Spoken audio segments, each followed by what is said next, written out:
여러분 안녕하세요. 7월 24일 여의도 펀드매니저TV 금주 시장 전망 및 투자 전략 시작하도록 하겠습니다. 네, 즐거운 일요일 저녁이어야 되는데 비가 너무 많이 오는 것 같아요. 경북 예천에 한 지역을 콕 집어서 말할 수 없지만 예천에 또 많은 비가 내리면서 주식시장처럼 가는 놈만 가고 때린 데만 또 때리는 그러한 모습이 나타나는데, 빨리 이 장마가 좀 끝나고 이 비 피해를 고생하시는, 장마를 고생하시는 우리 수재민들에게 좋은 일들이 좀 있었으면 좋겠습니다. 마음이 무거운 일요일 저녁입니다. 네, 금주 시장 및 투자 전략에서 한 줄 요약을 해보면 양극재의 치고 달리기, 양극재가 지속적으로 치고 달리기를 할 것으로 보이고 반도체의 어리버리가 지속될 것 같다. 이게 이제 시장의 가장 큰 문제죠. 그래서 돈이 반도체에서 빠져나와서 양극재로 갈 확률도 높아 보이는 그러한 모습, 이러한 것들이 이번 주에 어떻게 잘 극복이 될 것인지, 또 이번 주에는 FOMC 회의가 있죠. 이 회의에서 중요한 것은 다음에 대한 투자 코멘트인데, 반드시 좋은 이야기는 절대 하지 않을 것이다. 이 인플레이션에 대한 심리를 잡기 위해서 긴축에 대한 이야기를 지속적으로 시장에 흘릴 것이다. 이런 것들이 바탕에 깔린다면 7월 말 시장은 그렇게 좋을 것 같진 않다. 따라서 박스권을 놓고 박스권 안에서 움직이는 그런 장세를 예상을 해보는 게 좋지 않을까, 그런 생각을 해보면서 금주 시장 전망 및 투자 전략 간단하게 알아보도록 하겠습니다. 구독, 좋아요 많이 눌러주십시오. 네, 첫 번째 우리가 봐야 될 것은 반도체 업종 조정의 강도와 깊이는 어디까지 갈 것인가, 이거죠. 엔비디아발 반도체 조정이 지금 크게 오지는 않았지만 어느 정도 와서 단기 조정 상태에 들어가는데, 표면적으로 드러나는 가장 큰 이유가 나스닥 100에 들어가는 시장의 그 포지션을 조정하겠다. 너무 많은 종목들이 한 서너 종목이 쏠려가면서 그걸 조정하겠다 그러는데, 이제 3천억 달러나 되는 300조나 되는 돈들이 거기에 붙어있기 때문에 ETF들이 당연히 비중 조절을 하면서 많이 들어가 있던 물량을 토해내는 그런 과정에서 조정이 나타나는데, 이게 표면적인 이야기인데, 그 뒷면을 보면 많이 올랐다. 가격 조정에 대한, 올랐을 때 팔고 싶은 사람들의 생각이 숨어있는 게 아닌가, 그들의 생각이 가격에 반영되는 게 아닌가, 이 두 가지 모습이 시장에 나타나고 있다. 따라서 이 반도체 업종의 조정은 전체적으로 우리나라 주식시장에서는 부정적이죠. 네, 특히 삼성전자, SK하이닉스 뿐만 아니라 HBM, DDR5 등 우리나라 기판 관련 FC-BGA 등 기판 관련 서버, 이런 모든 것들이 다 연결이 되어 있기 때문에 그렇게 반가운 소식은 아니다. 따라서 조정의 강도와 깊이가 언제까지 더 이어질 것인지 여기에 대한 생각이 좀 필요한데, 제가 봐서는 이번 주 내내 조정이 올 것 같다. 그렇게 쉽게 반등으로 돌아설 것 같지는 않다. 이런 생각이 강한 거죠. 그렇다면 반도체 업종이 조정을 받는다면 그 반대편에 있는 2차전지가 반드시 수혜를 받을 것이다. 따라서 2차전지 양극재 관련 기업들을 쉽게 팔지는 마라. 지속적으로 더 갈 확률이 있다. 따라서 저는 가장 좋게 보는 게 포스코 그룹이다. 그렇죠? 포스코 그룹이 에코프로 BM 그룹 너무 많이 올랐으니까 추가로 갈 수 있지만, 포스코 그룹이 이 에코프로 BM의 D를 이어서 새로운 주식의 밈 주식화를 된 가능성이 굉장히 높아 보인다. 이런 면에서 포스코 관련 주식들은 지속적으로 보유하는 전략은 이번 주 한 주를 본다면 나쁜 전략은 아닐 것 같다. 이렇게 전망을 해봅니다. 두 번째 키포인트는 양극재는 계속 가는 것인가, 양극재는 계속 가는 것인가. 정말 지난주 금요일 날도 뜨악을 했죠. 양극재는 지속 가는 것인가.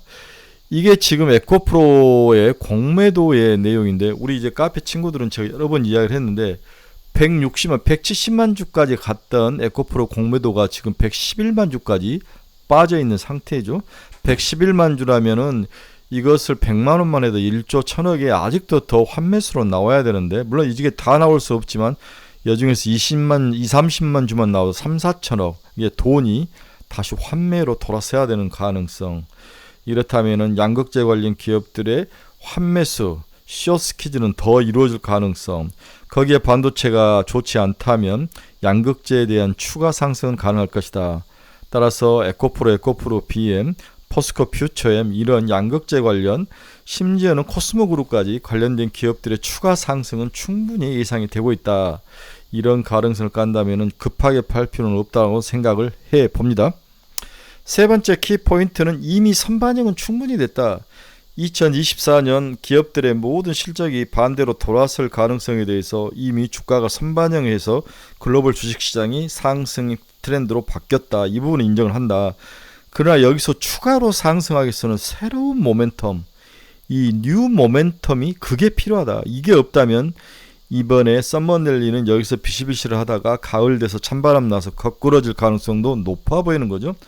따라서 새로운 모멘텀, 시장을 한 번 더 상승해서 올릴 그 새로운 모멘텀이 필요한 게 아닌가. 그 새로운 모멘텀은 뭘까? 첫 번째는 뭐 여러분이 알다시피 뭐 전쟁이 종식이 된다든지, 미국 FOMC에서 긴축을 그만한다고 확실히 선언을 한다든지, 미국의 여러 빅테크 기업들의 실적이 생각보다도 어닝 서프라이즈가 우리 생각을 범위를 뛰어넘는다든지, 아니면 네 번째 새로운 그 기술의 진보라든지 우리를 먹여 살릴 그 무엇이 나타나야 되는데, 이게 나타나지 않는다면 시장은 충분히 선반영해서 땡겨왔기 때문에 쉽게 박스권 상단을 뚫고 가기는 어려울 것이다. 이런 가정을 해야 될 것 같습니다. 따라서 단기적으로 이번 주만 본다면 시장은 박스권 안에서 갇혀서 움직일 것이다.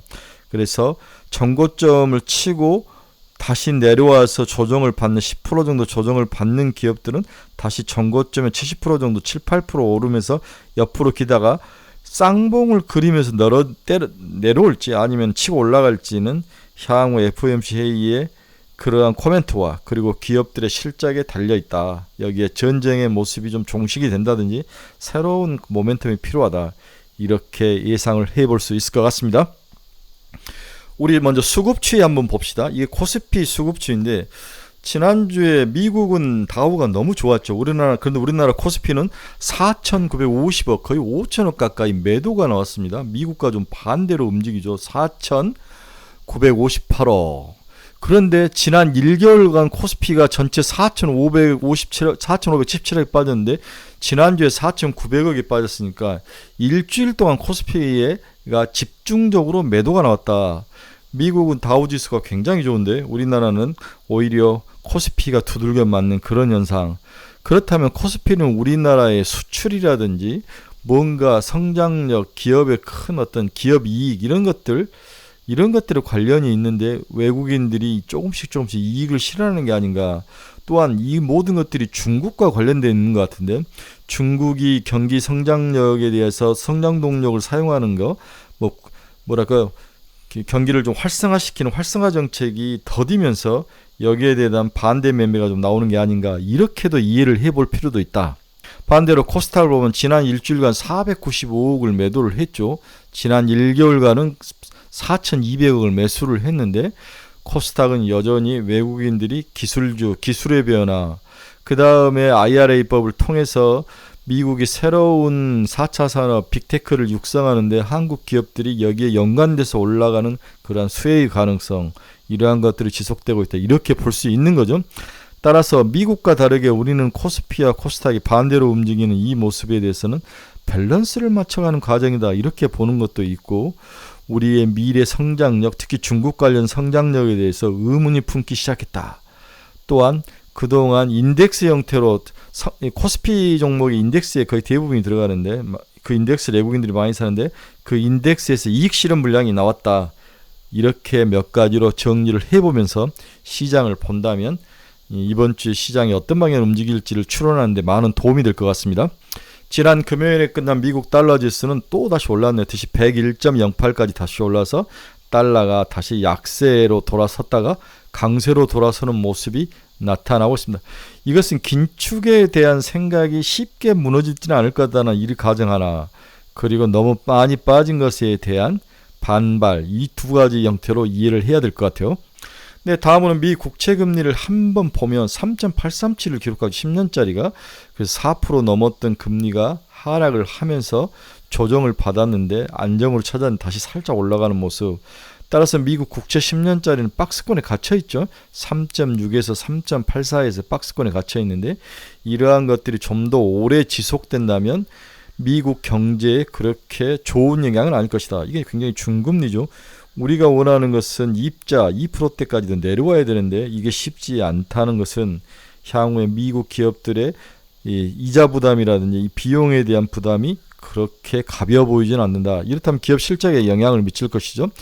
야금야금 비용이라든지 부담, 버든이 증가하는 그런 모습을 우리가 예상을 해볼 수 있을 것 같습니다. 따라서 미국 국채금리가 향후에 3% 이하대로 빨리 내려오는 것도 굉장히 중요한 투자를 체크하는 핵심 포인트다. 이렇게 이해를 하시면 될 것 같아요. 네, 우리는 첫 번째 시간에 키포인트를 한번 봤죠. 뭐가 시장을 움직일 거냐, 양극재가 더 갈 것이냐, 반도체의 조정은 언제 다시 돌아올 거냐.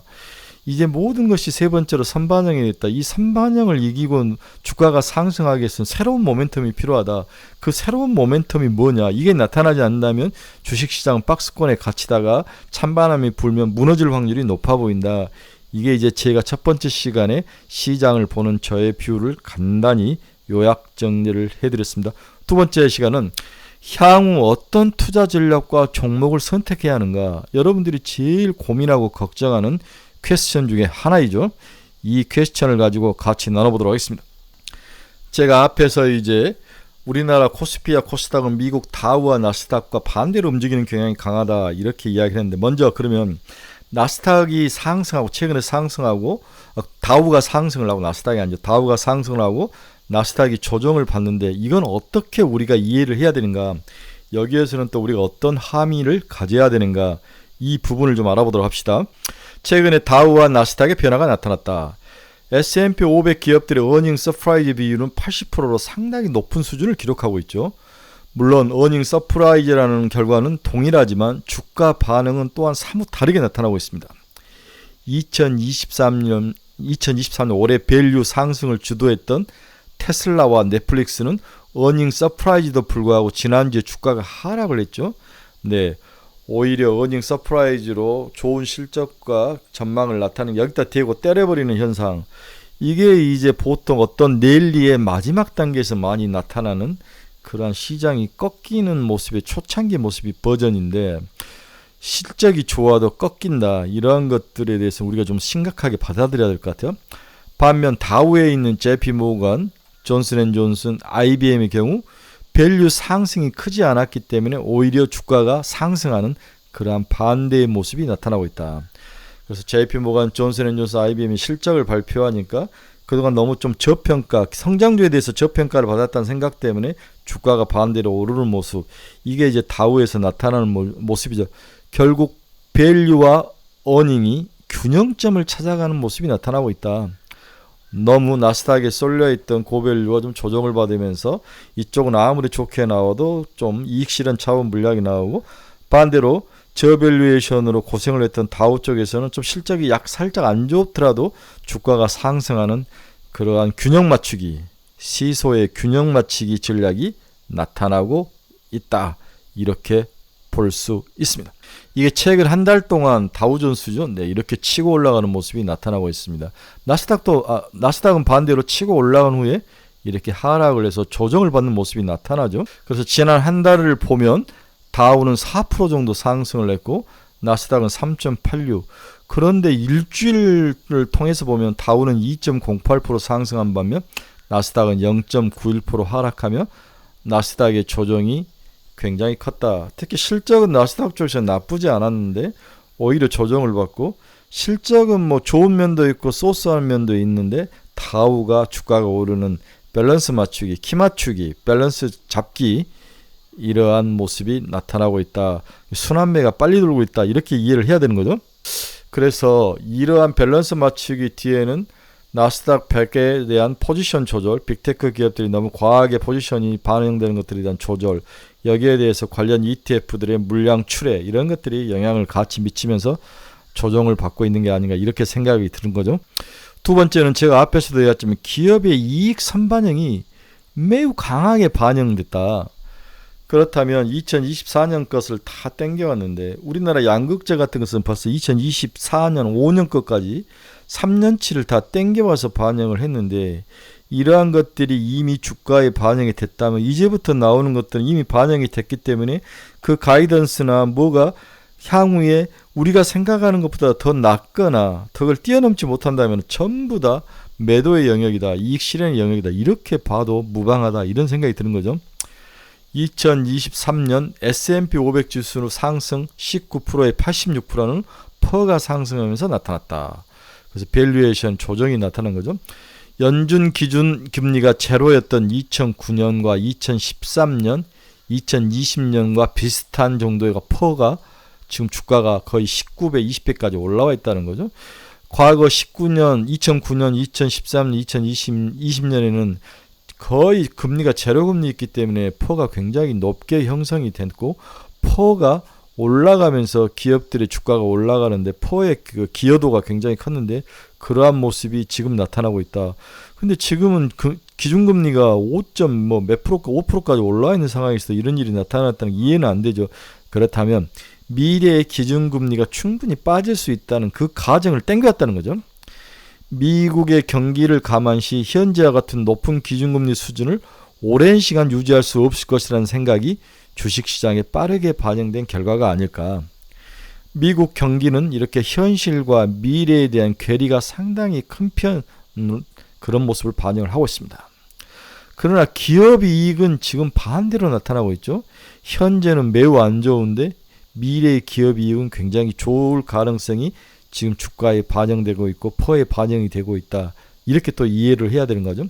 S&P 500 지수 트레일링 12개월 EPS는 YY로 플러스 3%인 반면 포워드 완전 12개월 EPS는 YY로 12%, 마이너스 2%로 상대적으로 낮다.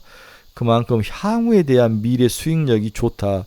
트레일링이라는 것은 올 1월 1일부터 시작해서 내가 여기에 7월이면 7개월을 포함해서 12개월이니까 과거의 그러한 모습까지 포함하고 미래는 살짝밖에 포함이 안 되죠. 그러나 포워드는 완전히 여기서부터 12개월이니까 완전히 미래 가치인데 기업의 EPS를 보면 미래 12개월 포워드 EPS가 훨씬 좋다. 이것을 지금 주가가 반영을 하고 있고 퍼가 고밸류에이션으로 반영을 하고 있는 게 아닌가. 그렇다면 현재 퍼가 지금 미국 주식시장 상승의 거의 대부분의 역할을 하고 있는데 이걸 뒤집어서 까보면 향후에 금리가 내려갈 가능성, 이것을 반영을 하고 있고 기업들이 향후에 실적이 더 좋아질 가능성, 이 두 가지를 반영을 하고 있다. 이렇게 분석을 해볼 수 있습니다.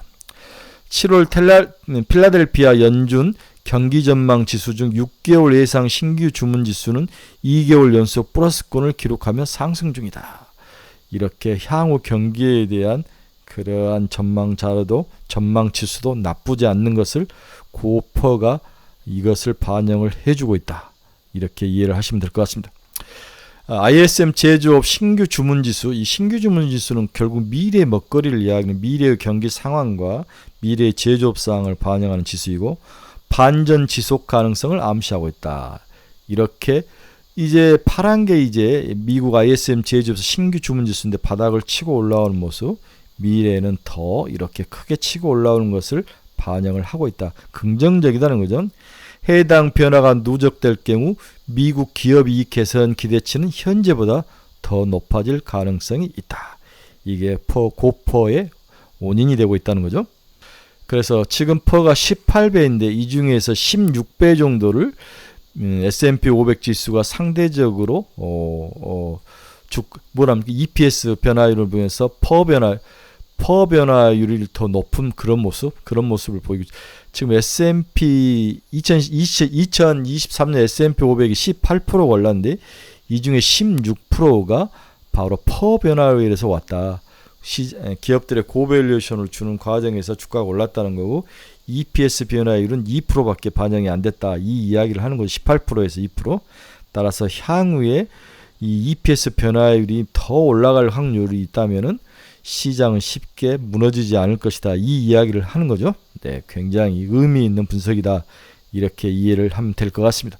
그래서 앞에서도 이야기했지만 2023년 S&P 500 지수의 퍼의 상승은 연준의 제로금리 시대와 비슷한 수준을 이루고 있다. 지금 16배 정도인데 과거 제로금리일 때 30배, 그 다음에 2023년 제로금리 때 21배, 그 다음에 20년 제로금리일 때 23배, 지금 23년인데 16배까지 올랐는데 5.25라는 것은 향후에 금리가 꺾일 가능성을 미리 선반영하고 있다. 이렇게 이해를 하시면 될 것 같습니다.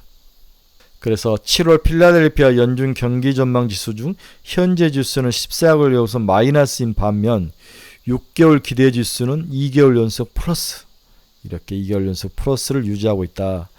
그래서 향후에 필라델피아 연준의 경기 전망 지수는 좋게 변할 가능성이 높다. 미래에 대한 불확실성이 많이 준 상황이란 거죠. 자, 그렇다면 한국 케이스는 어떠냐? 2023년 코스피는 약 16% 상승을 했습니다. 이 중에서 기업들의 퍼 밸류 상승 반영분이 56%, EPS 상승 반영률이 44%가 복합적으로 돼 있다. 미국은 퍼 반영률이 거의 80이고 EPS 반영률이 한 20%밖에 안 되는데 우리는 퍼와 EPS의 둘 다 상승 반영률을 고루고루 반영을 하고 있다는 거죠. 2023년 밸류 상승을 주도한 업종은 철강과 반도체와 조선 같은 그런 기업들, 시클리컬 기업이죠. 수출 개선을 기반으로 한 기업 이익 모멘텀의 턴어라운드를 기대하는 대표적인 업종들이죠. 국내는 미국과 달리 이익 기대감이 상당히 앞서 반영되는 모습이 나타나고 있다. 2023년 2분기 포함 트레일링 12개월 영업이익 증가율은 YY로 마이너스 40%, 3분기 포함은 마이너스 38%인 반면 포워드 완전히 12개월, 지금부터 12개월 영업이익 증가율은 YY로 마이너스 16%, 3분기 포함에는 마이너스 4%로 상대적으로 높은 편이다. 그래서 우리는 미래의 성장 가능성을 미국보다도 훨씬 더 많이 땡겨왔다. 그 대표적인 게 반도체와 양극재, 에코프로나 이런 기업들에 대한 그러한 퍼를 높게 해주는 것들이 주가 상승의 동력이 됐다. 이러한 차이점이 가지고 있다는 것을 이해를 하시면 될 것 같아요. 다만 글로벌 재고 순환 지표 반전을 감안시 수출 개선의 지속 가능성을 염두에 둔다면 이게 꼭 아주 완벽한 너무 고평가는 또 아니다. 이 이야기도 기억을 하셔야 될 것 같아요. 그래서 우리나라 2023년 16%가 코스피가 지수 올랐는데 그중에 9%는 퍼가 올렸고 7%는 EPS 상승 기대감이 올렸다. 이렇게 이해를 하시면 될 것 같습니다. 따라서 여러 향후에 중요한 경제지표 팩터가 있고 또 FOMC 회의도 있고 기업 실적 발표도 있고 다양한 경제지표의 지표들이 있지만 그중에 제가 가장 관심 있는 것은 금리의 하락 여부다. 이게 과연 어떤 모습으로 나타날지 앞에서 여러 번 목 터지게 이야기를 했는데 이 부분이 굉장히 추가 상승의 모멘텀으로 작용할 가능성이 높아 보인다는 거죠. 7월 26일 FOMC 회의가 있을 예정이다. 근본에 추가적으로 기준금리를 인상하더라도 연내 남은 기간 동안 한 차례 인상 또는 동결에 배팅할 확률이 높아질 것이고 미국 국채에 대한 쇼커버링이라는 것은 매도 쳤던 것을 매수로 매수가 본격화되면서 금리 하락 가능성이 높아질 것으로 미국 시장 일부의 애널리스트는 예상을 하고 있는 거죠. 미국 10년물 국채금리 하락 시 퍼가 동반 하락할 경우 이익 증가보다도 주가 상승이 더디게 나타난다고 평가를 받을 수 있다. 따라서 10년물 국채금리 하락 시 퍼 상승폭이 상대적으로 크고 2024년 주가 상승 과정에서 향후 이익 증가율이 상대적으로 과소평가된 업종에 우리가 관심을 가질 필요가 있다. S&P 500 내에서는 소프트웨어, 반도체 장비, 유통, 그리고 국내 증시에는 반도체, 화학, 소프트웨어, IT 하드웨어가 여기에 해당한다. 반도체, 소프트웨어, IT 하드웨어. 지금 우리가 많이 투자해서 가지고 있다가 지난주에 일시적으로 조정을 받는 종목들이라고 볼 수 있는 거죠. 따라서 현재 미국 경기 사이클 대비 기준금리가 너무 높다는 컨센서스가 시장이 여전하죠. 향후 기준금리가 인하가 되면서 퍼를 조정을 하고 추가 상승의 동력으로 작용할 가능성에 대해서 시장이 이제 어느 정도 추가로 반영할 그 여지는 남아있다. 하지만 한국 주식시장 같은 데는 이미 너무 많이 선반이 되는 거죠. 미국은 좀 남아있을지 모르지만 우리는 너무 많이 선반이 되어 있는 것 같습니다. 앞에서도 이야기했지만 미국 선물 시장에서 10년물 국채에 대해서 투기적 매도가 향후 비중이 80%나 되는 거죠. 매도가 80%나 있고 반대로 매수는 20% 비중밖에 없기 때문에 매도를 쳤던 국채 선물에 대해서 매도를 쳤던 이 부분을 꺾어야 되는, 우리 주식에서 에코프로 BM 꺾어서 올라오면서 주가가 올라듯이 금리가 채권 가격이 오른다는 것은 금리가 하락한다는 의미이기 때문에 너무 과하게 미국 국채 선물에 대해서 매도 포지션을 쌓았던 그러한 세력들의 환매수, 그렇다면 금리가 지금보다는 훨씬 더 내려갈 가능성, 이 가능성도 주식시장에 좋은 긍정적 요인으로 작용할 가능성이 있다. 이렇게 이해를 하셔야 되는 거죠. 미 국채 10년물 투기적 매수 비중이 이렇게 주는 거죠. 매수가 줄었다는 것은 매도가 반대로 올라갔다는 거죠. 매수가 주니까 금리가 올라갔는데 이제 이러한 포지션에 반대로 변화가 일어날 것 같다. 환매수가 나타나며 채권을 매수할 가능성, 그렇게 되면 금리가 하락할 가능성, 이 가능성이 주식시장의 동력으로 작용할 가능성, 이것들이 3분기에 우리들이 집중적으로 봐야 될 주요 투자 포인트 중에 하나다. 이 이야기를 해드리고 싶네요. 자, 그러면 마지막으로 다시 정리를 한번 해봅시다. 시장은 양극재로 돈이 쏠리고 있는데 추가로 쏠릴 것이냐? yes. 두 번째, 반도체가 지금 조정을 받는데 반도체는 추가로 조정을 받을 것이냐? yes. 추가로 좀 더 조정을 받을 것이다. 세 번째, 지금 썸머랠리를 해서 거의 이제 7분응선에서 8분응선까지 주가가 올랐는데 여기로 추가로 더 올라가려면 뭔가가 필요하다. 그리고 뭐 기업의 실적이라든지 이런 것들은 이미 시장에 선반영돼서 땡겨왔다. 심지어는 긴축에 대한 스탑도 땡겨왔다. 따라서 이것들을 이길 그 무엇이 필요한 게 아니냐. 이게 이제 첫 번째 주제였고, 두 번째 주제는 시장이 모든 것을 선반영해서 땡겨왔다. 그래서 현재 미국의 퍼가 올라가면서 주가가 올랐는데 밸류에이션이 조정된 거죠. 그러나 미국은 기업의 실적에 대한 반영분이 좀 적게 반영이 됐다. 우리나라는 퍼가 올라가고 기업에 대한 실적도 동시에 반반씩 올라가면서 모든 것들이 미국보다도 어느 한쪽에 쏠리지 않고 양쪽이 다 균형을 맞추고 올라왔기 때문에 뭔가 더 확실한 모멘텀이 필요한 상황이다. 미국보다는. 그래서 그렇지만 미국은 향후에 기업 실적에 대해서 반영 비율이 낮기 때문에 기업 실적이 올라간다면 충분히 가격이 한 번 더 올라갈 가능성이 있다. 그래서 두 나라의 차이점이 있다는 것을 지금 이야기를 하는 거죠. 따라서 금리의 하락이 너무 중요하다. 금리가 하락을 해야 향후에 주가가 한 번 더 올라갈 수 있는 두 나라 다 공통적으로 적용된 그러한 공통 분모는 금리 하락에 있다. 이 이야기를 지금 하면서 결론까지 온 거죠. 자, 결론 한번 봅시다. 시장이 새로운 변곡점에 들어선 것으로 파악이 된다. 높은 고밸류에이션을 무시하는 경향과 이익 실현 사이에서 치열한 전투가 나타나고 있다. 미국은 생성 AI, GPU 등 분야에서 너무 과속 페달에 따른 이익 실현 물량이 출회가 되면서 주가가 조정을 받고 있다.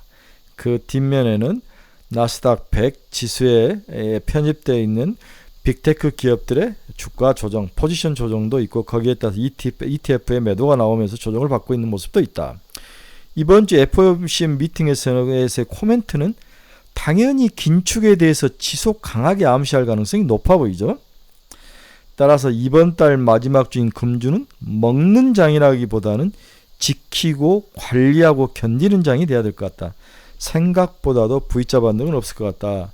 박스권 안에서 왔다 갔다 하면서 시장이 움직이는 그런 좀 답답한 장세. 그렇다면 결국 또 몇몇 종목과 섹터로 몰려가면서 집중화 될 가능성이 있다는 거죠. 네. 시장이, 한국 시장이 너무 과하게 선반영을 반영하면서 상승한 측면이 강하고 이로 인해 이익 실현 물량이 지속적으로 시장을 지금 짓누르고 있는 모습이 나타나면서 이번 주식시장은 이번 주에는 좀 견디고 조정하는 모습이 나타날 것이다. 따라 견뎌야 된다. 조정은 강하지는 않지만 야금야금 나올 것이다. 따라서 장기적으로는 이 모든 것들이 선반영에 대해서 썸머랠리의 8분 능선까지 올라왔는데 나머지 22분 능선을 끌고 올라갈 그 모멘텀에 대한 기대가 필요하고 그게 8월 중순 초반까지 초중반까지 없다면 시장은 찬바람이 난 이후에 무너질 것이다. 올라갈 때 못 올라오면 무너지죠. 거기에 대한 두려움은 있다. 그 새로운 모멘텀이 강력하지 않다면 시장은 한 번 더 하락할 가능성도 높아 보여 중장기적으로 공격적 매수를 취하는 것은 지금은 금물이죠. 지금은 이미 투자했던 것들을 먹고 나오는 전략을 취할 때다. 새로운 모멘텀은 결국 긴축이 종식되거나 전쟁이 종식되거나 CPI 상승이 종식되거나 그 다음에 기업 실적이 우리가 생각하는 것보다도 더 높게 서프라이징이 나온다 이런 것들 뿐이라는 거죠. 따라서 AI에 관련된 기업들의 예상을 넘는 기업 실적들이 나와야 시장이 강하게 움직일 것 같다. 따라서 지금 가장 안전하게 이번 주에 볼 수 있는 것은 오히려 포스코 그룹이다. 그래서 포스코 그룹에 대해서 지금 내릴 필요는 없는 것 같다. 한 번 더 상승해서 올라갈 가능성에 배팅을 하면서 지속적으로 가지고 가자, 이 이야기를 하는 거죠. 자, 이번 주에 투자해야 될 종목 섹터는 제 카페에 아주 자세하게 제가 써놨습니다. 관심 있는 친구분들은 저희 카페에 오셔서 그 투자 가능성 종목들 여러 섹터에 관한 이야기들을 한번 살펴보시기 바랍니다. 여러분 중에 투자의 방향성을 잃어버린 친구들 저희 카페로 오십시오. 그리고 가지고 있던 종목에 대해서 상담이 필요한 친구들 저희 카페로 오십시오. 그리고 금일 추천 종목이라든지 관심 종목이 필요하신 분들 저희 카페로 오십시오. 여러분들에게 좋은 엣지를 선물해 드릴 거로 약속드립니다. 네, 여러분, 일요일 저녁입니다. 다음 주는 박스권 안에서 움직일 것 같다. 그렇죠. 쉬워 보이지 않는 장이다. 반도체는 살아나는 것보다는 당분간 먹고 터지고 조정이 있기 때문에 추격 매수는 좀 자제해라. 그리고 양극재라든지 포스코 그룹 쪽은 지속적으로 갈 확률, 오히려 반도체에서 돈이 빠져나와서 양극재와 포스코 그룹 더 쏠릴 가능성도 높아 보인다. 그거밖에 갈 게 없다는 거죠. 이게 전부 다 공매도에 대한 환매수, 수급에서 모든 것을 결정해서 끌고 올라가는데 그게 더 갈 것 같다는 생각인 거죠. 자, 여러분, 월요일 날 또 시장을 보면서 화요일 날 또 우리 같이 이야기를 해봅시다. 여러분, 긴 시간 고생하셨습니다.